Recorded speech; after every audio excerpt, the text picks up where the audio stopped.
Hello, bienvenue sur Crypto Zero. Et aujourd'hui avec toi, on va parler de la Polkadot avec son token DOT que je trouve particulièrement très intéressant et qui mérite qu'on s'y arrête un petit peu.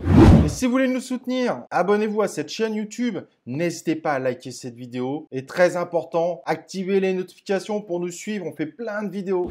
Alors pour faire très simple, mais Polkadot est une proposition d'architecture d'échange et de transfert entre plusieurs chaînes hétérogènes et qui permet d'ailleurs de connecter des blockchains standards avec des sidechains spécialisés. Et donc, en gros, différents types de blockchains peuvent communiquer ensemble, et cela sans tiers de confiance et de façon 100% sécurisée. Il faut s'attarder un petit peu sur le cofondateur parce qu'on parle quand même de Gavin Wood, qui est un des cofondateurs d'Ethereum. Donc en plus, c'est un sujet qu'il maîtrise parfaitement bien. Et deuxième point très intéressant également, c'est quand même la Web3 Foundation qui porte ce projet, donc c'est quand même quelque chose de très sérieux. Et la DOT, donc, c'est la monnaie justement de ce projet Polkadot et qui est très importante car elle fait partie de l'écosystème de ce projet. Le DOT permet donc de gérer la gouvernance, les opérations et les liens du réseau.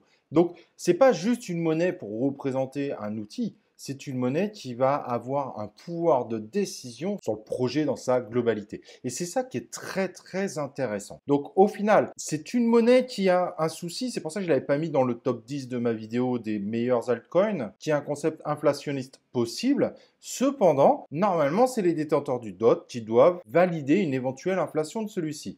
Et c'est ça qui est intéressant. Ça veut dire que les détenteurs du DOT, on suppose qu'ils vont prendre de telles décisions que si c'est indispensable. Alors qu'elle n'est pas encore forcément très connue par rapport à d'autres crypto-monnaies comme Litecoin, la Stellar, qui sont devenues ultra connues, il faut savoir que la DOT est devenue quand même la 4e crypto-monnaie en volume de marché. Donc c'est quand même assez fou et elle continue son ascension. Et c'est ça qui est intéressant. Et évidemment, du coup, ces résultats sont là.